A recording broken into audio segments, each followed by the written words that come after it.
Good morning, Australia. I'm your host, Lily Barr, and you are watching Sunrise. Yes, good morning. I'm Lily Shirvington. Beautiful sunrise for those who woke up early, eh?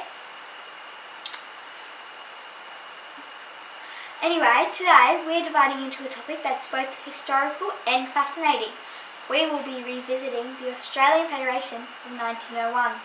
And to think it all started over 120 years ago. Next up, we are going to answer all of your questions with our guest, Dr. Eve Smith.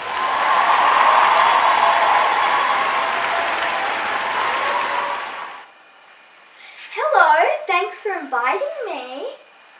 So, Dr. Smith, what exactly is Federation? Well, Federation is like where a group of separate superheroes unite to become one big group of superheroes. Like the Avengers. That's basically what happened. But instead, 6 different colonies from Australia all came together for one big meeting to become one big happy country. Wow, how fascinating. So this all must have occurred on the 26th of January, right? I mean, that's when we celebrate Australia Day, isn't it? Well, actually, this all occurred on the 1st of January 1901. How cool! So what was life like before the Federation? Before the Federation, life was hard. It was difficult to travel between colonies and there was a lot of poverty. With the population booming, there was a growing middle class of Australians who were trying to find their identity. Well, that does sound hard, and Federation fixed all of that. The forming of the Commonwealth, it became easier to travel, and it simplified things like government structure and politics. Life started to improve because there were more jobs, especially in cities. They could also share things like defence and trade. And next up we have the weather. Good morning, Australia. I'm Lily Shirvington, and here's the weather update for you today. Starting in Sydney, we have a beautiful sunny day with a high of 25 degrees. Perfect weather for a day at the beach or a picnic at the park. Moving down to Melbourne, it's going to be a bit cooler with a high of 20 degrees and some clouds. A great day for a walk in the botanical gardens. Over in Brisbane, we're expecting a warm day with a high of 28 degrees. Just make sure to stay hydrated. In Perth, we'll see a hot day with a high of 32 degrees. Perfect day for a dip in the ocean if you ask me. And finally, in Hobart, it's going to be a cool 18 degrees with a chance of rain. Maybe a good day to visit a museum or a cosy day indoors. I'm Lily Shirvington, and that's your weather update for today. Stay safe and enjoy the sunshine of Australia.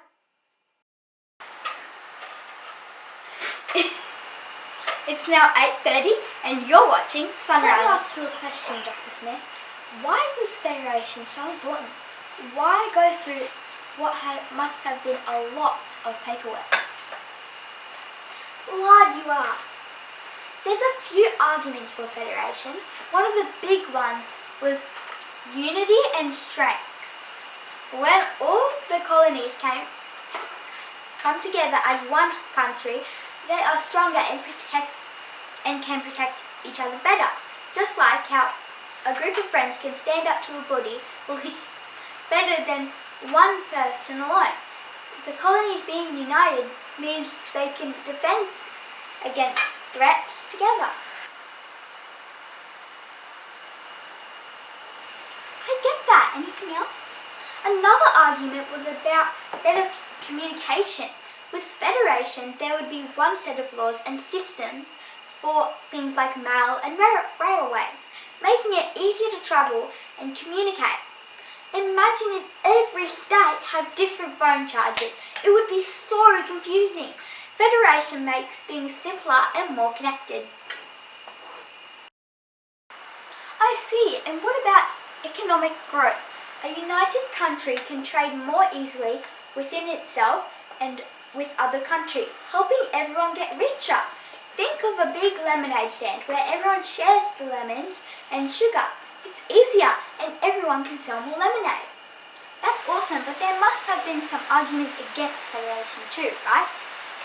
Yes, indeed. Some people argued the smaller colonies might lose their say in how things are run because bigger colonies could boss them around. It's like a group project when one person tries to control everything and the others don't share the ideas. That sounds frustrating. Any other arguments? Another argument was about the different needs and cultures of each colony. Each colony had its own unique needs and way of life, which may not be respected in a big country. Think about how different families have different rules at home. Trying to make everyone follow the same rules might not work well. I get that. Anything else? The cost of change was also a big concern. Changing from being separate colonies to one country costs a lot of money and effort, which might not be worth it. It's like if you wanted to switch schools, you'd need new uniforms, books, and it would just be so stressful. Sometimes staying where you are is just easier. Thank you, Dr. E. Smith. Next up, we have a very special guest joining us by video link. Now let's talk about someone who played a crucial role in this process, Sir Henry Parkes. If he were around today, he'd probably be trending on Twitter with hashtags like #Federation Goals and Unite the Colonies. Absolutely, and to bring his story to Sir Henry Parkes. Good morning, Sir Henry. Can you tell us a bit about your role in the Federation? Good morning, young Australians. I'm Sir Henry Parkes, often called the Father of Federation. I played a significant role in uniting the colonies. It all started with my famous Tenterfield speech in 1889, where I called for a national government. Imagine being a class captain and trying to unite all the different groups in school. It was a bit like that. That's amazing. Can you tell us more about your life, Sir Henry? Of course. I was born in England in 1815 and moved to Australia in 1839. I started out as a journalist and then moved to politics. My passion was to see Australia united, and I dedicated much of my career to this cause. In addition to my work on Federation, I also focused on education and immigration reforms. I believed that a well-educated and diverse population would be key to Australia's future success. Thank you so much for sharing your story, Sir Henry. It's clear that you played a crucial role in shaping Australia's history. Thanks for having me. Fast forward to today, and the Federation still impacts how Australia runs.